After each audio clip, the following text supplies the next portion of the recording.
Are you sure? Here's the 30-second lesson on what legends know. Never ask a bride why she's getting married. Don't wear a skirt on a windy day. Deodorant is not a shower. Don't sniff chili flakes. And don't forget, saving is not investing. Legends don't just save, they invest in mutual funds. Mutual fund investments are subject to market risks. Read all scheme-related documents carefully.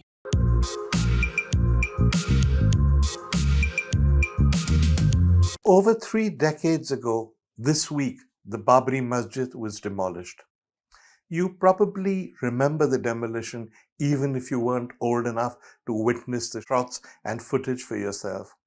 It was so-called car sevaks who had allegedly gathered peacefully in Ayodhya, who went, demolished the masjid, and went with pickaxes, weapons, implements they were not supposed to have had. While they demolished the masjid, the BJP's leaders sat around. Murli Manohar Joshi hugged Uma Bharati. Advani wept and was taken away by Pramod Mahajan, but the demolition continued. It was so well organized that after they'd flattened the Babri Masjid, they managed to construct a makeshift temple on the site. They had that much construction material in their hands. This was in clear violation of a guarantee that the UP government had given the center and the courts that no demolition materials, no implements would be allowed. Well, that's history, important part of history, but history now. However, when I see what's happening now, what's happening around us, I can't help but think back to those dates.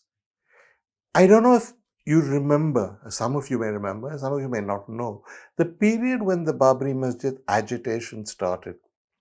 It started at a time when the BJP was at a historic low. It had just 2 seats in parliament. It seized on the Babri Masjid agitation, which is really a VHP issue, and grabbed it when it thought there was support to be gained. The agitation, in case you've forgotten, basically said this. It said that there was a holy spot where Lord Ram was born. A great temple existed there. The Emperor Babur and his army destroyed that spot and built a masjid. This dispute was not a new one. It had gone on for decades. It had been before the courts. But it was essentially a localized dispute. Very few people outside of Uttar Pradesh knew about it. Very few Hindus even knew that there was an exact spot where it was claimed that the historical Lord Ram, assuming he existed, was born. It is to Mr. Advani's credit that he managed to make this a national issue. He managed to make it seem like an example of pampering of Muslims, of pseudo-secularism. Here, he said, is the holiest site in Hinduism. There's a mosque there. It's a mosque that's locked. No namaz has been said there for years. Even then, the Muslim community won't give it to us. Further, he said, we don't want to demolish the mosque. All we want to do is to shift it brick by brick to a spot a short distance away. It's not unusual. It's been done in Pakistan. It happens all the time in Pakistan, say when roads are being built or whatever. Mosques are shifted all the time. We'll shift the mosque and we'll build a temple there. Because the Muslim community was appalled, I think because most of us as liberals were horrified by this idea, we resisted. And Mr. Advani used our intransigence as a way of showing how much Muslims were pampered in India, what a good deal they had, and how Hindus were second-class citizens. I remember thinking after a while, because at the beginning, let's be honest, I didn't take the agitation that seriously. I remember thinking that there was a problem. Advani's rhetoric, whatever I thought of it, was touching a chord with Hindus. And I wondered if perhaps this was the time for a grand gesture. Perhaps the Muslim community would say, okay, we'll shift the mosque a little further. It didn't matter that much to Muslims. There's no great historical or religious significance to the mosque, and shifting it a short distance away is not such a big deal. Supposing they said to Advani, we don't accept anything you say, but because we believe in Indian secularism, we are going to make a great gesture and we are going to move it. What would have happened? My guess is that Advani would have had no choice, given his sort of hand-rubbing, I'm ever so humble, routine and his air of injured innocence, but to accept this compromise. It didn't happen because the Babri Masjid Action Committee, which was speaking on behalf of the Muslim community, held firm and said, no, we will not shift it even an inch. I believed at that time, perhaps rightly or wrongly, that they should have made the deal. My concern was less with brick and mortar structures. I'm not really that wild about mosques or temples or whatever. It was with the mood of the Indian public.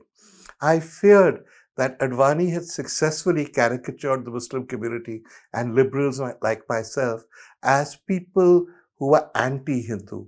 He had created this air of Hindu victimhood, and that this would be something that India would pay a heavy price for. Well, I don't need to tell you what happened, but I'll tell you why the Babri Masjid Action Committee said no.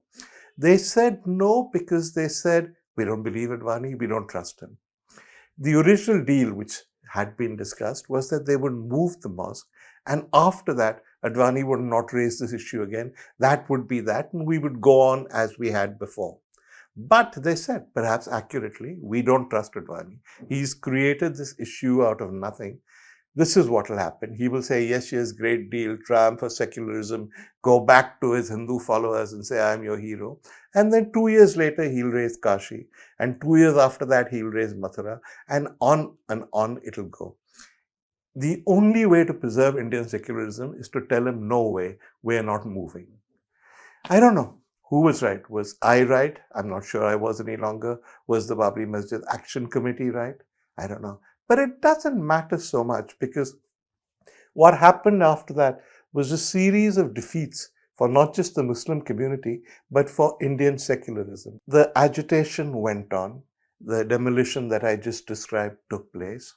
The government of India, then a Congress government, which had allowed this demolition to happen, said it would build a great new mosque on that location. Nothing happened. The matter went back to the courts. The BJP, which had just 2 seats when all this started, went from strength to strength, becoming, in Advani's phrase, the natural party of government. And the final kick came from the Supreme Court, which, whether because the judges consulted with the deity or some of them were lured by other things, maybe Rajya Sabha seats, it's not my place to speculate. Because of some reason or the other, the Supreme Court ruled in favor of the Hindu side. So ultimately, the Muslim side lost out completely. Advani got what he wanted, or what he wanted in those days. I don't think he counts very much in the BJP in these days. And Indian secularism has never quite recovered. As bad as that was, I thought, okay, it's over and done with. We also in the interim had passed the Places of Worship Act. The Places of Worship Act says that as far as religious places are concerned, we will respect the status quo after 1947. So if a building was a mosque in 47 or it was a temple in 1947, it remains a mosque, it remains a temple. We don't go around saying that in 1547 it wasn't actually a mosque, it was a temple. We don't care, we take this as being the final word. I thought that should be okay. But of course it's not okay, because even though Advani is no longer in the picture, that issue has not gone away. Every month now, there's a new demand. Somebody or the other jumps up and says this mosque was built on the site of a temple. Or they say, if you look under this mosque, you'll find a shivling or a Hindu symbol. Now, okay, you'll never be able to stop cranks from raising these issues, but that's where they should remain. According to the Place of Worship Act, it doesn't matter. Maybe there was, maybe there wasn't. But we've agreed that 1947 was the cutoff point. So when these issues went to the courts, Gyanvapi and things like that, I imagined that the courts would say, listen, we can't consider this. There is a Places of Worship Act. In fact, the courts have not said that. One court, when presented with the argument that there was actually a temple under a mosque, said, okay, let's conduct a survey to find out if there was actually a temple. Now, you know that even assuming for the purpose of argument, you find a temple, nothing will happen. You will just stir up emotions, given that there is a Places of Worship Act. Despite that, the judge went ahead. I thought that, okay, things happen in lower courts, it will get to the Supreme Court and it will be overturned. But what happened was this: in the Supreme Court, an open court, Justice Chandrachud, who was then Chief Justice of India, made an observation to the effect that while the Places of Worship Act prevented you from, say, getting rid of the mosque or demolishing it or whatever, it did not stop you necessarily from checking on what the historical origins were. I think he's argued since then, apparently, that it was not part of the judgment, it was just a remark in court, etc. But it was the sort of opening in the door that every crank wanted. What this has now meant is that whenever there is a masjid or wherever there is a masjid, some member of the lunatic fringe gets up and says, this was built on the location of a temple. And the courts now interpreting what Chandrachud has said, say, okay, let's find out. So the future, therefore, is grim. There have been, as you know, firings, people have died. And the latest is somebody's even got up and said that the Dargah of Chishti Sahib in Ajmer is actually a Hindu temple. And a court has said, yes, you can do a survey. It is in many ways something that does huge damage to Indian secularism. Because the moment you accept that courts can order surveys into the origins of every mosque in the country, which is effectively what has happened, not only do you make the Muslim community insecure and feel like aliens in their own country, you also keep the issue going. You don't find something in one masjid, you go and go to the next one. And eventually, if you do find something in some masjid, which we cannot rule out, perhaps there will be, what do? You say, look, there is this great injustice, but we can't do anything about it because of the Places of Worship Act.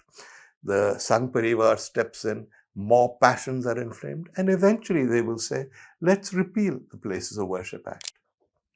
So it's not a pretty picture. And when you think back to the Babri Masjid, you think back to the shock.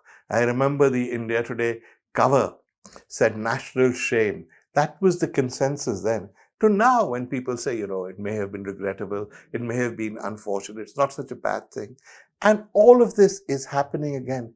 You realize that not only has the center in our politics shifted dramatically and drastically, but also that secularism, law and order, peace between communities in this country is in danger.